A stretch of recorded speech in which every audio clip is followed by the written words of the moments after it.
She fell in battle, ready to fade forever. Then he touched her hand asterisk in the sweltering jungles of Lurathianine. A naked human male stood tall. Sweat glistening on his bronzed skin, muscles flexing with every breath. Before him, fully armored, from head to toe in matte black combat plating, stood High General Gila of the Kyrelian Matron Guard, one of the most feared warriors in the sector. She looked him over once with her usual cold, evaluating stare. She thought he was just another stray male from a backward species. Primitive, weak, possibly insane. Who in their right mind trespassed into the sacred breeding zones, and without a single piece of clothing? She circled him like a panther, eyes scanning, her long violet fingers twitching near her pulse blade. "What are you?" she hissed in, her own tongue expecting confusion. But then, the man smiled and spoke back. In perfect Kyrelian. "Lost," he said calmly, tilting his head with a smirk, "but finding the view worth it." Sheila froze. Her command guards looked to her, awaiting orders. None came. She was too busy noticing something else. Not his voice, not his confidence, but his body. Human males were said to be unusually robust, but she'd assumed it was exaggeration. Propaganda, mating rumors, till now. She glanced again, stared. His frame was thick with muscle. Yes, but it was what hung between his legs that nearly made her blink. Kyrelian males were small, functional, built for purpose. But this ... this was not what she was used to seeing.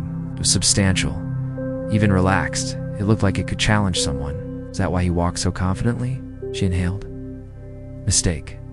His scent strong, musky, and strangely pleasant hit her hard. Her enhanced biology reacted instantly, pupils widening, hormonal surge. She activated her armor's internal stabilizer to regain control, cheeks burning under the helmet. "Who are you?" she asked again, sharper this time. "Jackson Cole," he replied, unfazed. "Earthborn, botanist, explorer, currently underdressed, apparently." "Currently under arrest," Gila snapped, trying to sound commanding while not looking down again. He chuckled. "Sure, but I'd suggest we talk before you drag me into that ship of yours, unless you enjoy explaining to your command why your scanners are glitching." She scowled, motioning her guards to hold position. "Explain." Step forward, the guards flinched. Sheila didn't. She was too curious now. His body heat radiated toward her. "Your sacred breeding zone?" he said, raising a brow. "It's filled with Earth-compatible flora. It's plants that shouldn't exist here unless someone brought them in generations ago. And some of those plants are toxic to Kyrelian females in heat." Isla's lips parted slightly. Her visor beeped. Biological alerts. Her heart rate had doubled. "You think I'm dangerous because I'm naked?" he said, stepping closer still. "Yeah, but the danger might already be inside you, General. That did it," she snapped. "Cuff him." But even as the guards approached and secured his wrists, her mind raced. His biology, his strength, his knowledge of her language, his scent, and God's help her his size. Back aboard the Kyrelian dreadnought Fury of the Matrons, Jackson sat calmly in the center of her private chamber, now wearing a simple cloth robe. One she'd had to specially tailor because the usual size didn't fit. He leaned back, confident, despite the dozen security drones aimed at him. "You drugged?" Gila asked him. "Nope." "Pheromones?" She paced, frustrated, confused, intrigued. Everything about this man defied her expectations. She'd interrogated warriors, spies, even assassins, but never had a prisoner made her feel so.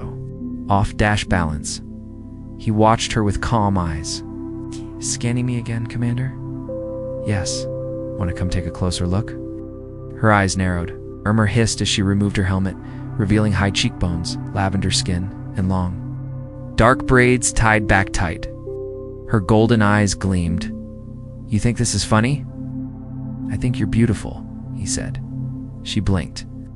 No human had ever spoken to her like that. No one dared. "Earth's males are said to exaggerate," she said cautiously, stepping closer. "About what they can do?" About what they are? Jackson tilted his head, and for once, dropped the smirk. Learn the truth, the old-fashioned way, then. Something stirred deep inside her. Gila had never made it outside her species. It was considered taboo, unwise, dangerous. But standing this close to him, she realized something else. This wasn't danger. This was evolution. Something new, something better. His eyes met hers, bold and unafraid. Still think I'm primitive? Yes. Voice dropped to a whisper. I think you're bigger than I expected. He leaned in just slightly and murmured, and that's before I warm up. And just like that. The war-hardened general of the matron guard felt her pulse spike for reasons that had nothing to do with combat. Asterisk, Shkila didn't sleep that night. She sat alone in her private command suite. Lights dimmed, helmet set aside on the steel desk. Her fingers drummed against the armrest of her chair while her golden eyes stared at the closed chamber door, the one behind which her strange, very naked human guest now rested. Or pretended to rest. She wasn't sure, no prisoner in her 20s. Cycles of service had ever affected her like this. It wasn't just the physical, though, by the matron's bones. That part had certainly left a mark. He was proportioned unlike anything in Curelian medical records. Even her ship's AI had taken an extra few seconds to analyze the scan before sputtering out a curt, "Subject is abnormally equipped." Abnormal indeed. But it wasn't just that kept her up. It was his confidence. That unshakable calm. The way he didn't fear her, didn't flinch, even surrounded by drones and armor. Most males hell. Most females cowered under her gaze. But Jackson Cole had smiled like she was just another curious tourist poking around a planet she didn't understand. She rose, unable to sit still, and crossed the room to the command console. She called up his full bioscan again, muscular density off. The charts, neural response, fast, nearly predatory, and then the lower scan. She tried not to zoom in. She zoomed in. Again! Matron, help me, she muttered, shaking her head. Down the corridor. Jackson was not asleep either. He sat on the edge of the cot, the thin robe open at the front, legs spread, elbows on his knees. He stared at the curved alien walls, at the violet lighting strips that pulsed gently in the ship's sleep cycle. It was oddly calming, in a sterile, armored death ship kind of way. Gila, he whispered. Definitely not your average galactic. Commander still couldn't decide if she wanted to interrogate him, seduce him, or kill him, mid-kiss. Maybe all three. The air smelled faintly of ozone and spices her scent. Exotic and thick, like the heat of Laerthian's jungles. Her voice still echoed in his mind. Still think I'm primitive? He smiled to himself. She was so damn proud. So powerful. So lonely. Then the door opened. She stepped in slowly. Not in full armor this time. Just her undersuits, sleek, dark gray and form-fitting. It did little to hide the sharp curves of her body or the strength beneath. Her long braids were untied, hanging over her shoulders. Her golden eyes locked on his as the door hissed shut behind her. Neither of them spoke for a long moment. You're not asleep, she finally said. Hard to sleep, he replied. Your ship hums like a giant electric cat. Merc smirked. It purrs when content. Is that what you are? Content? Her expression darkened slightly, then softened. She stepped closer. I don't know what I am, you confuse me. That's fair. You confuse me too. I thought I was being arrested. But you haven't locked me up. Haven't questioned me. And you're not exactly keeping your distance. I should, she said, almost to herself. I want to, but... He asked. She looked down at him. You're not what I expected from your species. He laughed gently. Is this about the language or the biology? Her gaze flicked down for just a moment. Yes. She sat beside him, not too close, but close enough that the heat between them grew thick. The air shimmered with unspoken things. He turned slightly, watching her profile so proud, so strong, and yet a hint of vulnerability she probably didn't even know she showed. Do you always personally interrogate your prisoners, he asked. Only the interesting ones. You said I'm dangerous. I still think you are. His voice dropped. To your body or your beliefs? She turned her head slowly to meet his eyes. Both. Just like that, something snapped. Her hand reached out, gripping the back of his neck. She kissed him hard, sudden and hungry. His arms went around her immediately, pulling her closer, mouths crashing together like stars in collision. She tasted of spice and steel, her skin warm like sun-baked stone. She straddled his lap, not caring that the robe fell open completely. His hands found her waist, her back. Gripping her with rough tenderness, Gila had never been touched like this. Corellian intimacy was functional, quick, purposeful. This was slow-burning, intentional. She could feel the full heat of him pressed against her, solid and ready, bigger than she'd imagined. Her breath caught. She pulled back just slightly, eyes searching his. I should stop this. She whispered, Do you want to? He asked. No, she said, her voice low. I want more. They didn't make it to the bed. The interrogation cot served just fine. Later, lying tangled with him in the aftermath, Gila stared at the ceiling, chest rising and falling. Jackson brushed a hand along her waist, resting his chin on her shoulder. Still think humans are primitive? He asked playfully. She chuckled. Your biology may be over-engineered, but your tech still sucks. Fair. Our ships break. Our engines stall, but we make up for it elsewhere. Yes, she murmured, eyes closing. Yes, you do. They said nothing more for a while, but in that quiet skin against skin, Gila knew something had changed. Not just her perception of humans, not just her body's reaction, but her future, and maybe just maybe, the fate of two species who had no idea how compatible they really were. Gila spoke first. Her bare skin pressed against the still warm chest of the human whose presence had unsettled everything she thought she knew about Earth males and herself. Now her head rested against his shoulder, the steady rhythm of his heart echoing through her temple. Strange, she thought. He sleeps so peacefully, like we didn't just commit half a dozen violations of interspecies protocol. She lifted her head slowly, just enough to study his face. Even in sleep, Jackson looked steady, confident, the kind of male her people considered reckless. Undisciplined yet, he had done something no Chirelian had in years, made her feel not just the obvious biological reactions, which yes had been overwhelming, but something else, something unfamiliar, something warm. She sat up carefully, trying not to disturb him, though the scent of what they'd done still hung heavy in the air, a potent reminder of what had passed between them. Her body ached in places she didn't know could ache. Humans were not just different, they were intense, potent, persistent, Corellian males by comparison. I felt like awkward practice runs. Jackson stirred. MMH, he mumbled, eyes blinking. Open. Then focusing on her silhouette, outlined by the dim light. Morning already? Gila raised an eyebrow. We're on a spaceship. There's no morning. Still feels like one when I wake up next to you. She smirked and stood, stretching with feline grace, completely unapologetic in her nudity. Jackson sat up slowly, admiring every curve, every scar, every inch of her violet skin. So, he said, cracking his neck, was that your version of questioning a prisoner? She turned, lips curving just slightly. I interrogate until I'm satisfied, damn. Your species has high standards. We do now. Before the moment could settle into something too comfortable, a sharp chime echoed from the wall console, an urgent priority signal. Gila's amusement vanished instantly. She crossed the room and tapped the panel, her demeanor flipping into military precision. Report, she ordered. A young Corellian officer's voice came through, shaky. Hi, General. Apologies. What?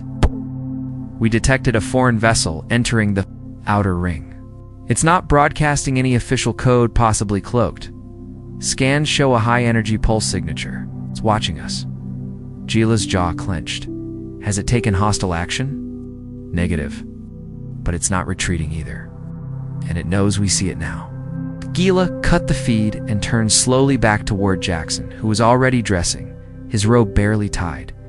That mean trouble? He asked. It means, she said grimly, someone knows you're here, and they want you. He nodded, not surprised. I wasn't exactly quiet when I left Earth space. A few cores wanted to keep my discoveries secret. Jyla narrowed her eyes.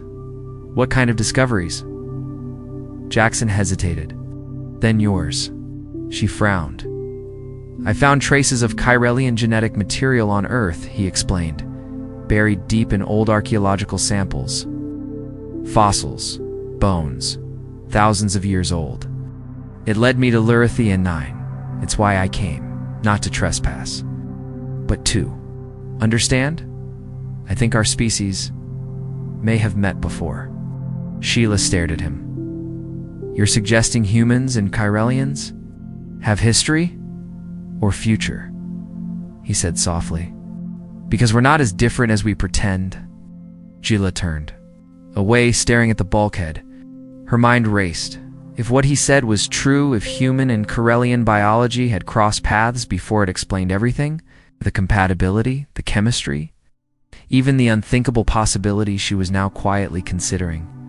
She touched her lower abdomen without realizing it. Her hand paused. Her pupils narrowed. She felt something. Something she hadn't expected, couldn't explain. Jyla, Jackson said, concerned. She turned sharply. You need to get off this ship. He blinked. That was fast. I thought we were getting along. You don't understand, she said. If the Matron Council finds out what we did, what you are, they'll dissect you. Not question, not negotiate. They'll rip your genes apart to see what makes you function the way you do. Jackson frowned. You mean this charming personality? She stepped toward him and cupped his jaw. I mean this, your scent, your strength, your size. Her voice dropped. What you just did to me. No Chiralian male has done that in over a century. He raised an eyebrow. So, ... 5-star review then. She didn't laugh. Not this time. I'm serious, she said. You may be the most biologically significant being in this quadrant, and I can't protect you if they order me to hand you over. He studied her, then nodded slowly. So what's the plan? She turned back to the console, fingers flying over the keys. I'm diverting power from life support into the forward launch tubes. Life support? Isn't that important for passengers? Not for an escape pod? He blinked. Wait, you're launching me? She said. To a hidden relay station on the moon orbiting Ilan 3. There's a human colony nearby. I'll send falsified orders saying we found no sign of intruders. You'll disappear. And you? He asked. I'll return to command. Pretend nothing happened. He stepped toward her, voice low. Jyla, you're going to pretend this meant nothing? She turned to him, eyes hard accept. There was a tremble in her lip, just barely. Don't want to, she admitted. But if I choose you, I lose everything. He touched her hand. Maybe not everything. She looked down at their fingers, intertwined, different colors, different species. But together, she didn't pull away. Instead, she whispered, I'm late. What? I said, I'm late. I tracked my cycle. I was due 2 days ago. Jackson's brow furrowed. Wait, you think I don't know? She snapped. But if it's possible, if I'm carrying a child that's part human, the console beeped again. Jyla ignored it. She looked him dead in the eyes. If that's true, Jackson Cole, you're not just in danger, you're about to become the most hunted father in the galaxy. He let out a long breath. Guess this means we're skipping the second date. Her expression softened. Maybe, or maybe, no. We just started something no one can stop.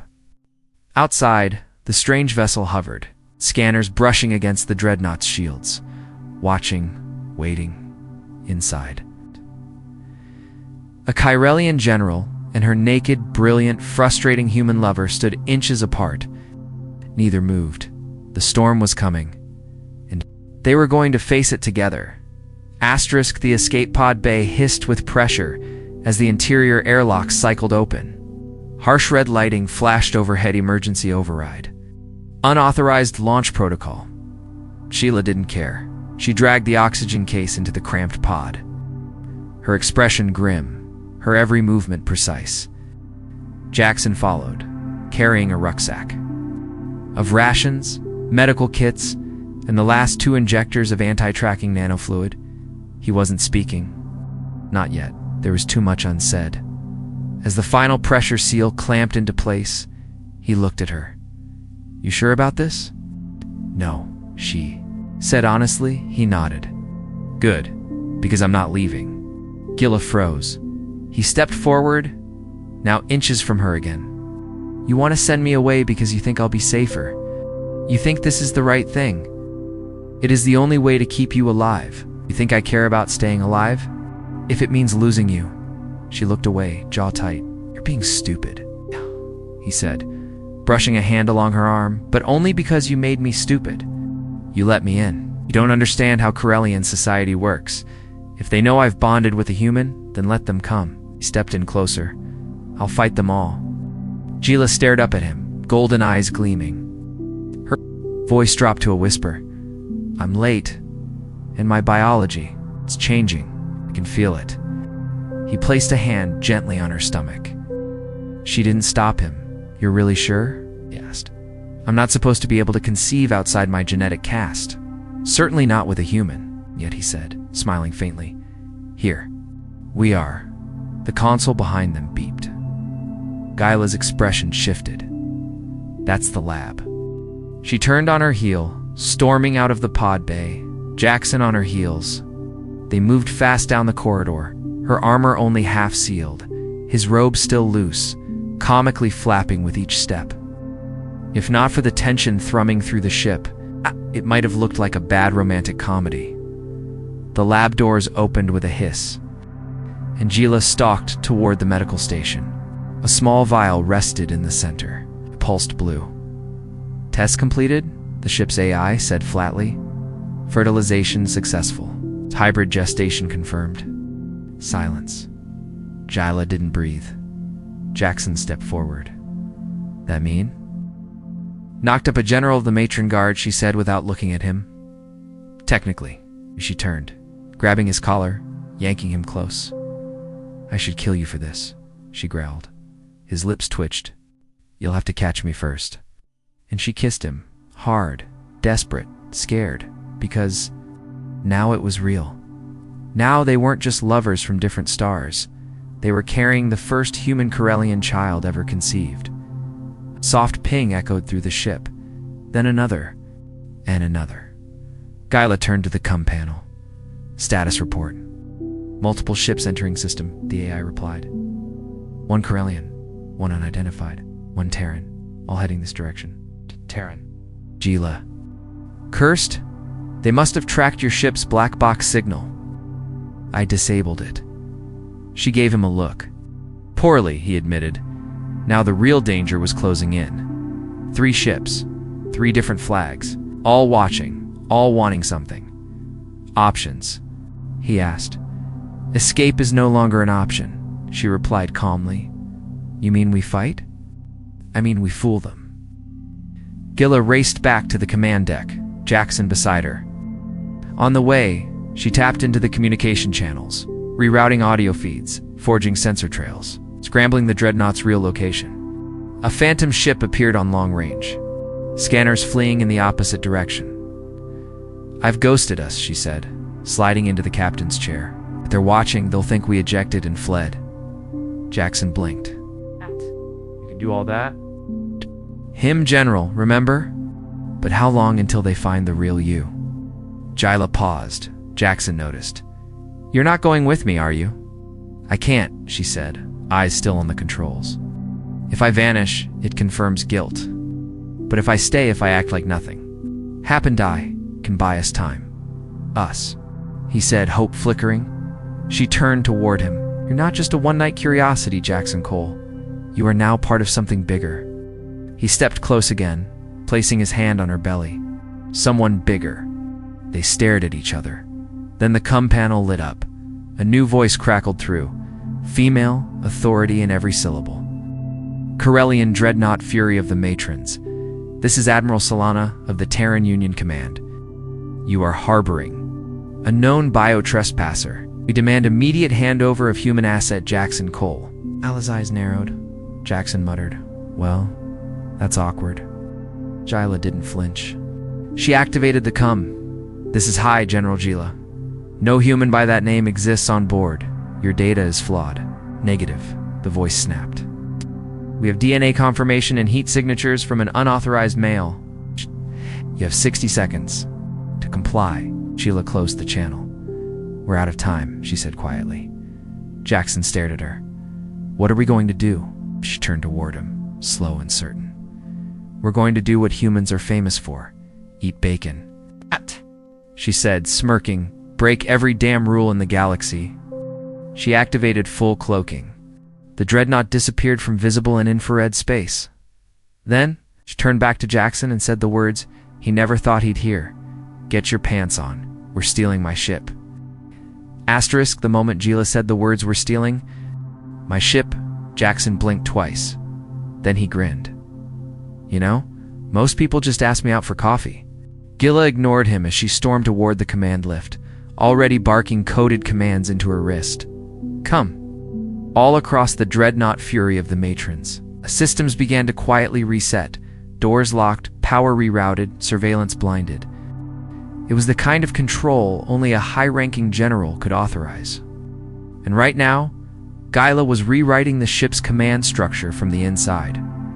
Jackson followed her, robe flapping behind him like some wandering monk who'd just been recruited into a space heist. As the lift shot upward toward the bridge, he finally asked, "So how exactly do you steal a ship that's already yours?" Gila turned slightly. "I don't steal it. I reroute it, reprogram it, and disappear before the council realizes what I've done." "Right," he said. "Totally different." The bridge opened, was empty. Sheila had ordered the crew to a fake security drill in the lower decks. Only silence greeted them as they stepped into the command center of one of the most powerful ships in the Chirelian fleet. Jackson looked around. Cozy, she took the captain's seat without hesitation. Her fingers danced across the control surfaces. Protocol codes flickered. The ship's drive system began to spool up. Jackson dropped into the seat beside her. "Really doing this?" "We're not just doing this," she said. "We're rewriting the rules." On screen 3, ships loomed: Chirelian, Terran, and one still untagged, all circling like vultures. The dreadnought's fake escape pod signature was still fooling their scans, but not for long. "We'll figure out we're still here in 2 minutes," Sheila muttered. "Then we better hit the gas." I assume that's a human phrase for initiating high-risk spatial maneuvering. It is now. The engines ignited. CHYL punched coordinates in charted sector. Black zone, illegal for military travel. That made it perfect. The fury of the matrons surged forward, cloak active, signature masked. Within seconds, it vanished from all sensors. Behind them, 3 fleets started screaming into the void, and then quiet. Jackson let out a breath. "We're actually in the clear." Gila's voice was calm. "For now, we just committed treason, theft of a capital ship, and violated at least 4 interstellar treaties." Jackson leaned back. "Worth it." They didn't speak for a while. Then Jackson looked over at her, and his tone changed. "So, what now?" "We run forever." Didn't look at him. Her hand hovered near her stomach. "We don't run. We find help." He frowned. "From who?" "Your people want you silenced. Mine want me dissected." Her lips curled into a strange smile. "There's someone, a rogue, former priestess of the matron temple, exiled, dangerous." Jackson blinked.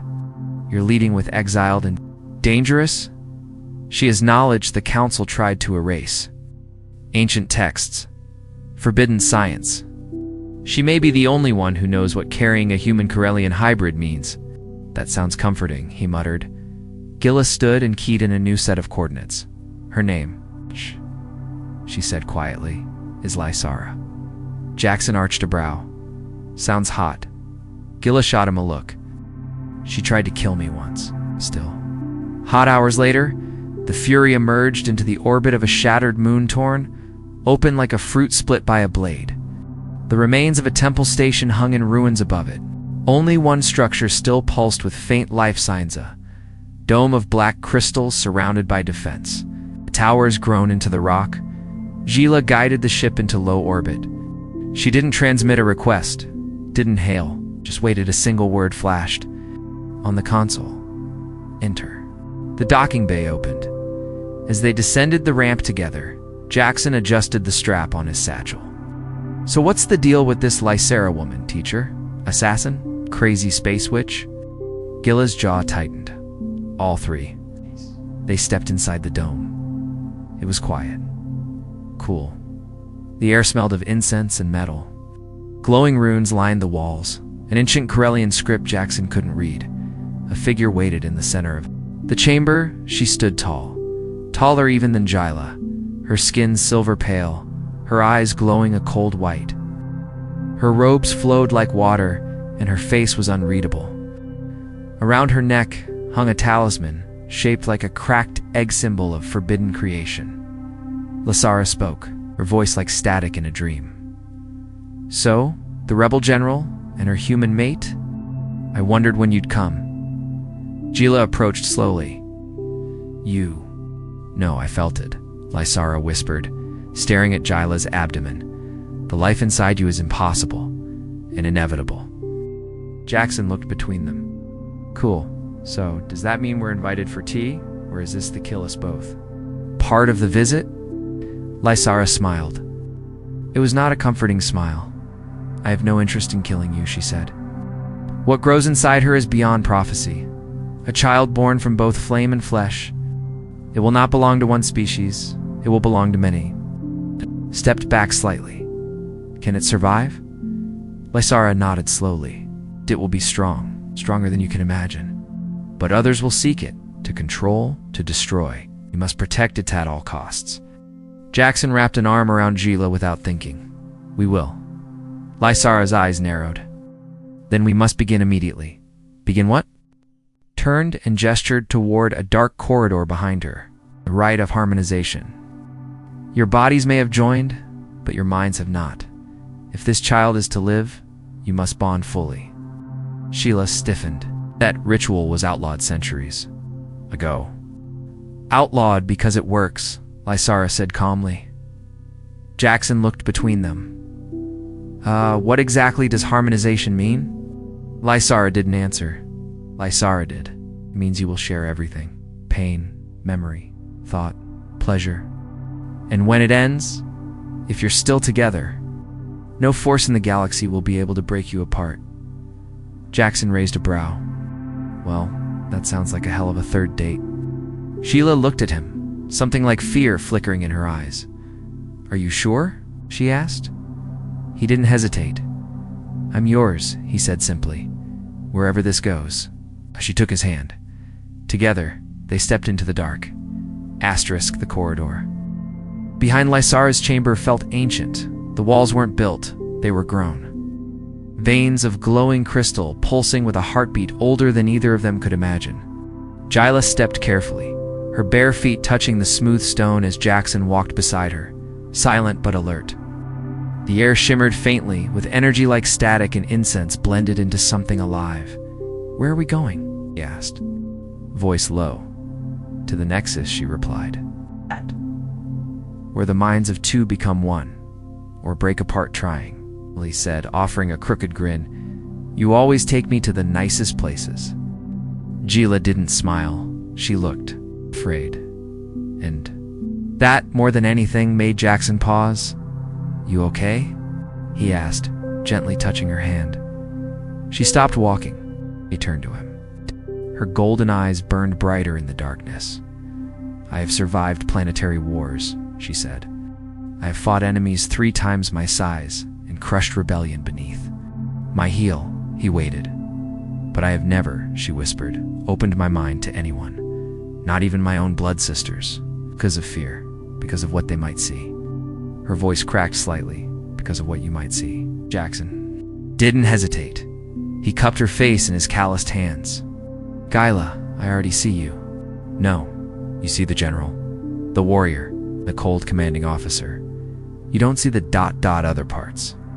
I will, he said softly, and I won't run. She stared at him a moment longer, then nodded.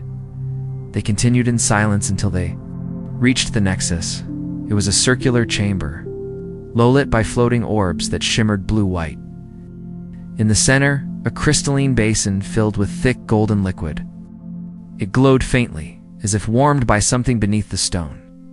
Lysara stood waiting beside it, arms crossed. You must enter together, she said. Clothing, armor, anything artificial must be left behind. Only truth is allowed in the nexus. Jyla looked at Jackson. He raised an eyebrow. So, skinny dip in alien soup to merge souls? Lysara did not laugh. Exactly. Jackson sighed, already untying the belt on his tunic. You know, I didn't pack swimwear. Jyla peeled off her armor slowly, piece by piece, until nothing remained. But her skin and scars? Jackson watched her not with lust this time, but with awe. She was everything the stories never told, strength and sorrow, elegance and pain. He took her hand, together. They stepped into the basin. The golden liquid was thick, warm, and oddly weightless. It clung to their bodies, humming with low vibration. As they sank into the center, it rose to their shoulders, then to their necks. Lysara chanted softly in a language older than the Empire itself. The crystals in the ceiling above them responded, glowing brighter, pulsing in rhythm with Jyla's breath, with Jackson's heartbeat, and then the world fell away. Jackson gasped. He was no longer in his body, no longer standing in warm liquid. He floated in a void of starlit blackness filled with memory. Feeling. He saw a younger Jyla, hair short and eyes sharp, standing in a Chirelian academy, fists bloodied, teeth bared. She had just beaten 3 older males in training and been punished for it. Alone in her cell, she had cried. Only once. Then the vision shifted. Jyla saw Jackson on Earth, younger, thinner, in a hospital, holding the hand of a dying woman. His mother. He didn't cry, just sat there, silent, until the monitor went flat. He walked out into the rain and never looked back. They saw everything in each, the other fears, failures, desires. Say, it's fear of not being enough without her. Armor. Jackson's fear of never being wanted beyond his body. Jyla's loneliness, her years, without touch. Jackson's guilt, survivor's guilt, lover's guilt, the kind he buried under sarcasm and smirks. They collided in the space between stars, and then, in a brilliant surge of color and heat, they met again in a kiss, mind to mind. No bodies. Just thought, emotion, energy. It was electric. They spun, naked in consciousness, their souls tangling like vines, wrapping around each other so tightly it became impossible to tell where one ended and the other began. And in that moment, they understood. Not just love, not just lust, but something deeper. Something that could only come from two beings seeing every flaw, every wound, and choosing deliberately to stay. Back in the real world, their bodies rose from the basin as one, still wet, still glowing faintly from the golden fluid, still breathless, but changed. Jyla stood taller, softer, somehow. Her skin pulsed faint violet at her chest and wrists, the mark of completed harmonization. Jackson looked at his hands, at his arms. He felt stronger, sharper. His mind buzzed with alien memory. Hers, battle, pain, honor, love. They turned to each other, and without a word, embraced. LOIS. Sarah watched, face unreadable. It is done, she said quietly. The bond is complete. Stepped back slightly, placing Jackson's hand against her stomach. A soft glow flickered beneath her skin. Their child had changed too. Is it? Jackson asked. Lysara nodded. Stronger than I expected, than any of us expected. This is not a hybrid. This is an evolution. Alla's voice trembled. What will it become? Lysara's eyes burned white, bridged between species. A being born not of biology, but choice. Your bond has created a new path. Jackson pulled Jyla close. Then we'll protect that path, no matter what. Outside the temple, sensors tripped. A ship approached fast, stealth class, armed, not Terra, not Kra, and something. Tora Lysara turned toward the alert. You have little time. Gila and Jackson looked at each other. They were no longer two beings. They were one. And someone was coming to tear that apart. Asterisk, they barely had 10 seconds to react. Lysara's warning had just left her lips. When the temple's outer defense barrier exploded in a burst of violet fire, the air trembled. Crystalline debris rained down like shimmering meteors. Gila and Jackson were already moving. Their bodies, still faintly glowing from the right, moved in perfect sync, no words, no hesitation. Their minds were bound now, not just by emotion or biology, but something deeper, something ancient. Gila grabbed her plasma spear. Jackson retrieved a pulse rifle from Lysara's armory, human-built but heavily modified. As the tremors rocked the dome, Gila looked back at Lysara. Who are they? Lysara's expression was hard. They are the Watchers, an ancient remnant species, genetic purists. They've observed Corellians and humans for centuries. Their child threatens their vision of control. Jackson loaded the rifle with calm focus. So basically, space racists with god complexes? Lysara nodded grimly. And they do not lose. Gila stepped forward, eyes glowing. Then they haven't met us. The ceiling cracked as a dark shape descended, sleek, humanoid, covered in obsidian armor that shimmered like oil on water. Its face was a smooth mask. No eyes, no mouth, just an expressionless void. It spoke without sound, directly into their minds.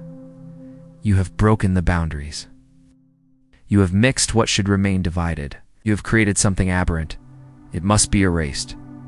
Jackson rolled his eyes. You need a hug. The creature lunged.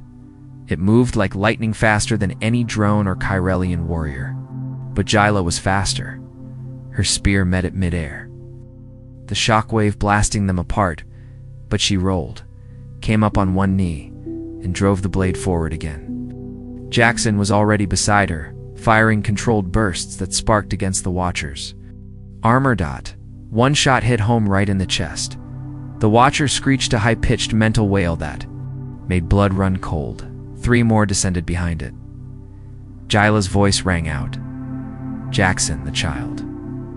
I know, shouted, diving toward the main chamber where the basin still glowed softly. He dropped to one knee, pulled a small translocator, beacon from his pack, and planted it beside the glowing liquid. Come on, he muttered, activating the sequence. Just need 5 seconds to charge. A Watcher appeared behind him, blade raised. Sheila blurred into view, crashing into the creature with a feral roar. Her armor cracked under the impact, but she didn't stop. Her body moved like flame fluid, fast, furious. I'm not losing you. She growled through gritted teeth.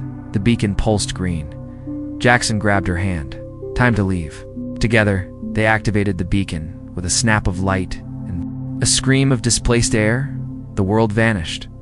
They rematerialized aboard the Fury of the Matrons. Still docked in low orbit, still cloaked, the ship's AI stuttered for a second before recognizing their biosignatures. Gila didn't wait. Engage silent warp.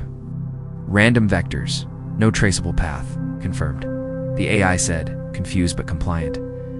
Jackson slumped against a console, chest heaving.